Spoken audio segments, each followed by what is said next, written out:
these may have been some of the most feared women of World War II, and I can guarantee you that most of you have never even heard of them.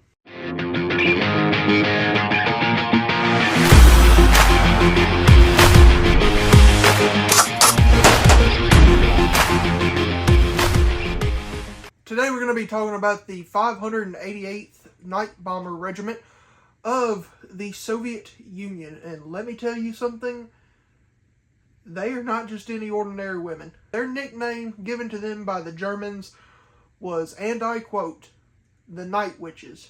No, not those witches. Yep, there you go. Those Night Witches. Our story is going to begin with a woman by the name of Marina Ryskova, aka the Russian equivalent of Amelia Earhart. And she was a bad to the bone woman, let me tell you. Marina Ryskova was born March 28th, 1912 to Anna and Michael. Now, Anna, she was a school teacher, and Michael, he was a famous opera singer and instructor, so they were pretty well off during this time. Unfortunately, around the time Marina was about 7 years old, her father would pass away, and due to this, which caused a very large lack of money in their family, and the fact that she unfortunately was diagnosed with a male ear infection, she was unable to pursue her dream of becoming an opera singer. So she would end up changing her career, and during her high school years, she would study engineering and chemistry, which would prove to be very, very useful later on.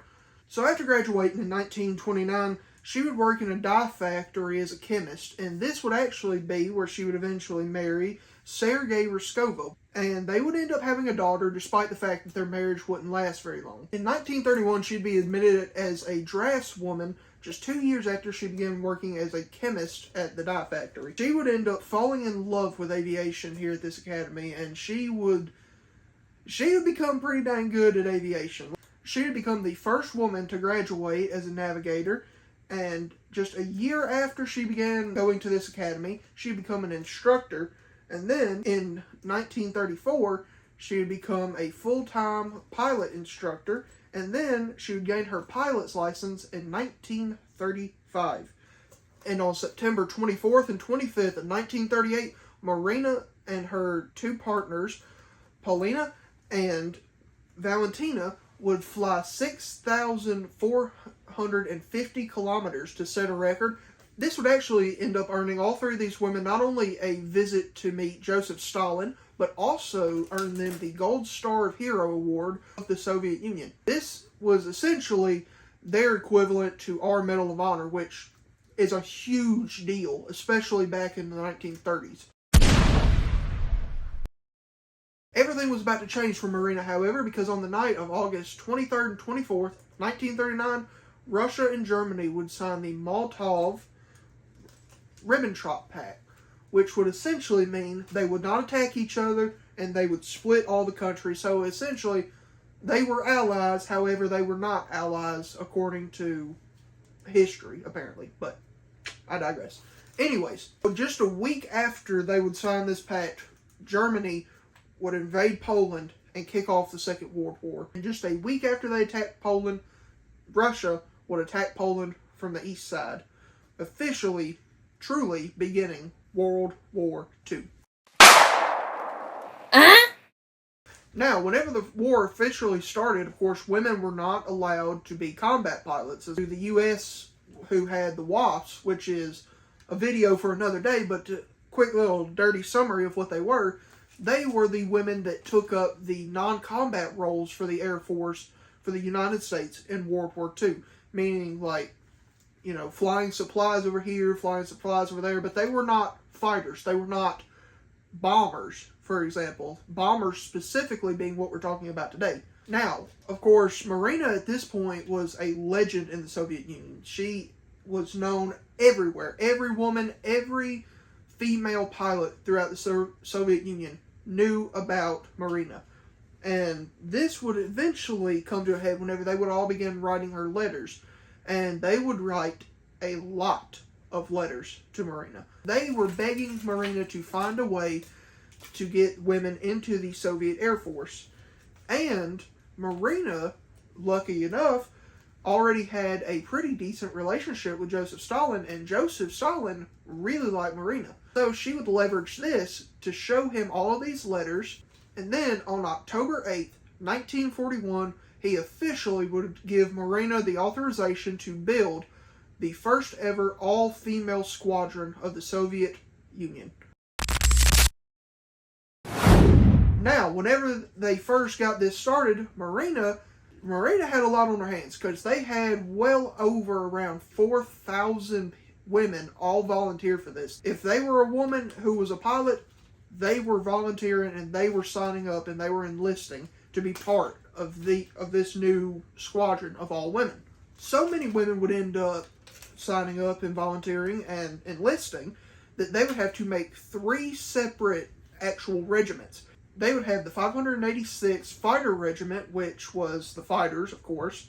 Then they had the 587th Bomber Regiment, which was essentially the daytime version of the Night Witches, aka the 588th Night Bombers.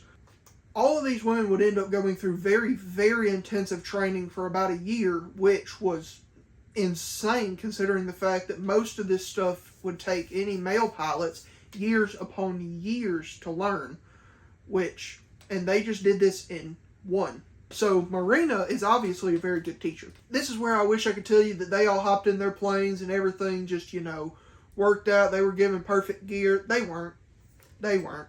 Due to the fact that there were no women in the Army or Air Force, or really no women at all at this point in the war, they would end up being given all of the men's hand-me-downs. So their jackets, boots, goggles, helmets, everything from the men who were no longer flying, that's what the Night Witches had to use. This meant that most of their clothes never really would fit properly, meaning that sometimes their boots would be so large they would have to tear up their bed sheets and stuff their boots just to get them to fit.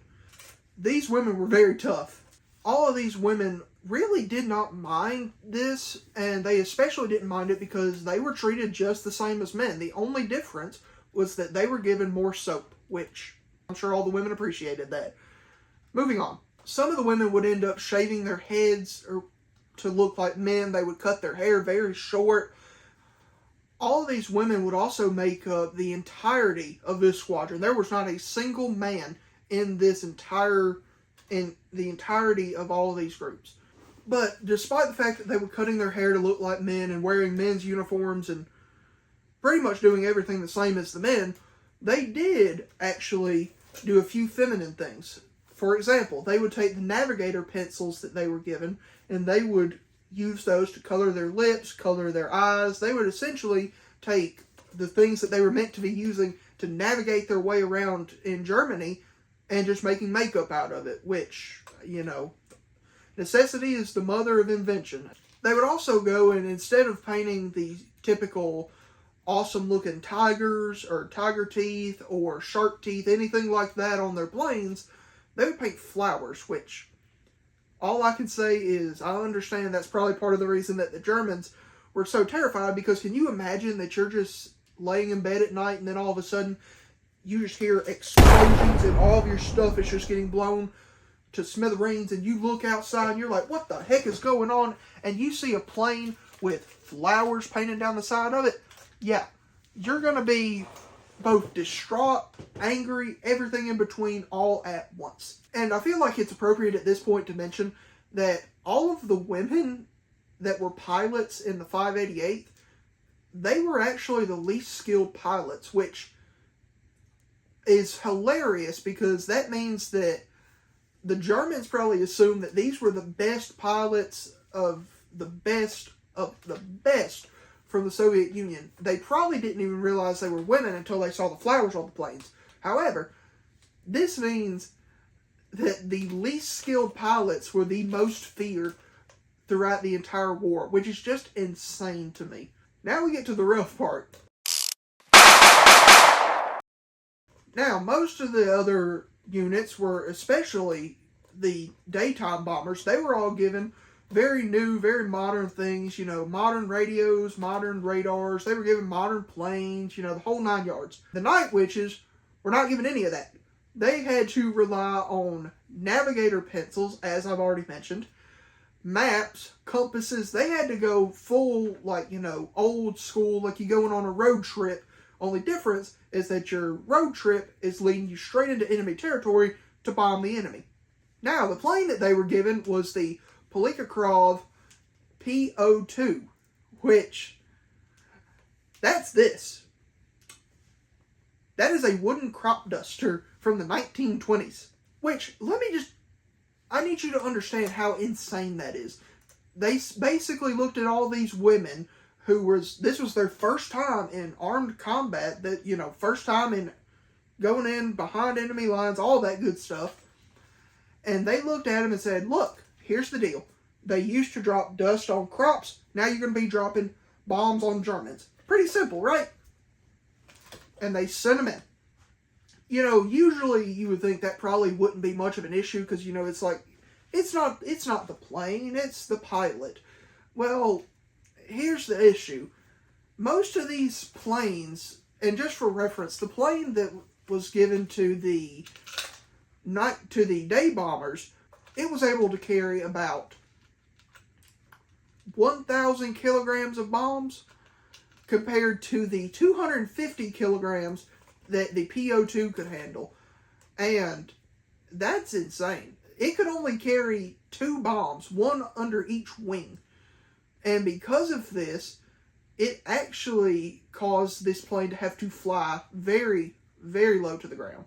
Due to the weight of the bombs and the weight of the crew and all the extra stuff like the compasses, the maps, all that good stuff, they had to fly so low to the ground that they were only able to fly at night, hence the night witches. Most of the night witches would actually later recall that the PO2 was essentially and I quote, coffin with wings. Yeah, they hated this plane. And you got to remember, and I cannot stress this enough, this is the Soviet Union, aka Russia, and they are fighting in Germany. It is cold. Not only is it cold, it is ridiculously cold. Cold enough to the fact that because these planes were open cockpit, most of these women would end up with frostbite, and some of them even said that if you were to take your hand, place it onto the wing of the plane, and pull it off, there was a chance that skin would come off because of how cold it was. These women were out there freezing their tails off just to try and make sure that the Germans didn't get a lick of sleep, which is absolutely just bad to the bone. Now, why did they call these planes coffin with wings? You would think that the fact that they got a ride in them, they would want to call them something a little bit more soothing. Well, I need to reiterate this. They were wooden biplanes that were used as crop dusters. They were completely made out of plywood and covered with canvas to make the actual plane portion look like a plane. So, not only were they going into one of the deadliest conflicts of all time, World War II, with modern planes, modern fighters, just, the whole 9 yards, they were doing it using wooden planes with a top speed of 90 miles an hour, and they were doing all of it with no parachutes because they could not carry parachutes due to the extra weight because of how low they were flying. Let's get one thing straight. Okay, these women are essentially going on death missions. Okay, they are not going out there thinking 100%, yeah, this will be an easy mission. Everything about this should not be possible. But from what I've learned from my mama and my grandmama and my other grandmama, let me tell you, women are a different breed. And I don't say this just to be funny, because I truly believe that women are some of the strongest people, like, just in general. Alright, now do you remember a few seconds ago whenever I said that there was a top speed of 90 miles an hour? Yeah, the German fighters that would be coming to intercept these women, they had a top speed of 540 miles an hour. Okay, they were booking it. However, that actually played to the Night Witch's favor because their top speed of 90 miles an hour was slower than any other German fighter at that time, which actually had a stall speed of around 100 miles an hour to 130. So they were well under that. They were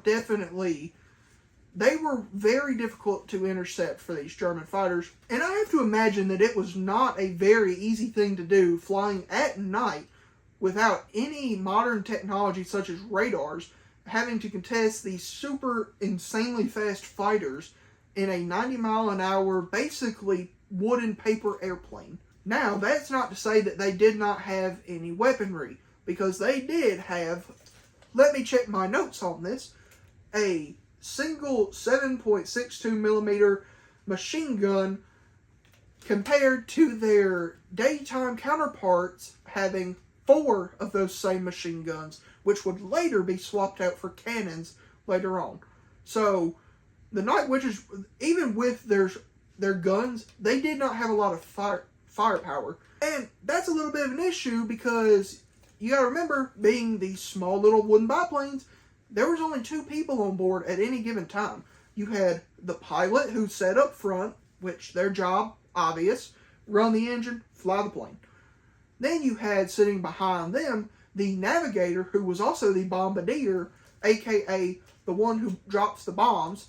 So she not only had to find where to drop the bombs, she then had to drop them herself. Which brings me to my next point, how they got this done. Now, one other advantage that these planes had was that they could actually land and take off from pretty much anywhere, which was very, very vital to what the Night Witches had to do. Because they were bombing at night to keep from being seen, but that meant that during the day they had to try and find new sections, new places to actually take off from. And being able to take off from anywhere, pretty useful. So what they would do, they would send out roughly 40 two-person crews a night, running upwards of 18 missions a night, which is ridiculously insane. Okay, I need you guys to understand this. They were dropping bombs on the Germans like Steph Curry dropped threes on any other NBA team. Each of these missions would take anywhere from 30 to 50 minutes. After completing a mission, they would then circle back around, hit the base, get refueled, refitted with more bombs, and they would repair any damages done to the plane, which was a lot of damage done to these planes. Some would come back riddled with bullet holes, some didn't come back at all, unfortunately. But then there's a famous story of one plane in particular coming back with over 40 bullet holes throughout the entire plane, including one in the pilot's map and one in her helmet. Okay, I don't think you guys understand this. She got shot in the head, came back, and was still like, "Put me in, coach." That is wild to me. Now, these missions were actually very, very dangerous, which they would have been dangerous on their own. But the fact that they're doing this at night in wooden biplanes carrying only 2 bombs each meant this was virtually impossible. However, these were no ordinary women. These were the Night Witches. What they would do is they would send up planes 3 at a time. And what they would do, because the Germans had all of these massive flat guns and searchlights surrounding all of their targets, the witches would send in 2 of these planes, one on each side, to take an essentially direct fire to these 2 planes, making way for the 3rd plane to come in, and this is where the name the Night Witches come from, because the pilot, once getting tapped on the shoulder by the navigator, would kill her engine, and they would slowly glide towards the target. And the only thing that would alert the Germans to this impending attack was the whooshing noise coming off of the struts of their planes, which sounded exactly like an old lady's broom, aka a witch's broom. The bombardier, once getting into position, would drop the bombs. Pilot starts the engine back up, and they fly out of there. They then would switch places with one of the other planes, and they would just do it all over again. Eventually, they would run out of bombs, go back to base, do it all over again, and they would do that upwards of 18 times a night. So they were very, very effective. Now, of course, being in these planes, having no parachutes, if they were going to crash, it was going to be a little bit rough. However, at the same time, being as slow as they were and being made out of wood, the crashes, I imagine, were not too bad. So they did carry pistols for their protection, but they would always leave 1 bullet for themselves because they absolutely did not want to be captured by the Germans at this point in the war. Now, the Germans did actually have a name for the Night Witches, however, I cannot pronounce it, so I'm going to put it somewhere down here. When it was all said and done at the end of the war, from June 1942 to October of 1945, the Night Witches would fly over 23,600 successful missions, would drop over 3,000 tons of bombs, would log 28,676 flight hours in total, 26,000 rounds of incendiary ammunition, which is ridiculous considering the fact they only had one gun. I don't know how they were firing off that much ammunition, but they did. And in total, they would damage or destroy 176 armored cars, 17 river crossings, 86 firing positions, 9 railways, 2 railway stations, 26 warehouses, 12 fuel depots, 11 searchlights, and they would eventually make 155 supply drops. These women were the definition of efficient. Now, this is the part where, unfortunately, I cannot tell you that all of them made it out alive, because, unfortunately, 32 Night Witches would die in duty, including Marina Raskova. She would die January 4th, 1943. Of the 89 Soviet women that would end up winning the Gold Star of Hero award, 22 of them would be Night Witches. The final flight of the Night Witches would be on May 4th, 1945, and 3 days after that, Germany would officially surrender, ending World War II in the European theater. Now, you may be wondering, why did more people not talk about the Night Witches, since they were, the first female combat pilots of World War II in the 20th century? And to be honest with you, I think it's simply because women were just kind of pushed to the side after the war, unfortunately. And truthfully, they were kind of pushed to the side the entire war. And I'm going to leave you with my favorite part of the entire story. The Germans had 2 theories as to why the Night Witches were so successful. They either thought, A, that the Night Witches were all criminals who had been sent to the front line as punishment and were just masters of stealing stuff, or, and this is my favorite one, the Night Witches were given some kind of super serum to where they could see at night, almost like a super serum, which is just hilarious to me that they were, over here getting just their teeth kicked in for most of this war, and they thought that the Soviet Union had injected just Captain America serum into all these women just so that they could see at night to mess with the enemy, which is just, I can't leave you any better than that. So in conclusion, this has been the story of the first ever female pilots of World War II in the 20th century, the Night Witches, aka the 588th Night Bomber Regiment. Join us next time on For the Record.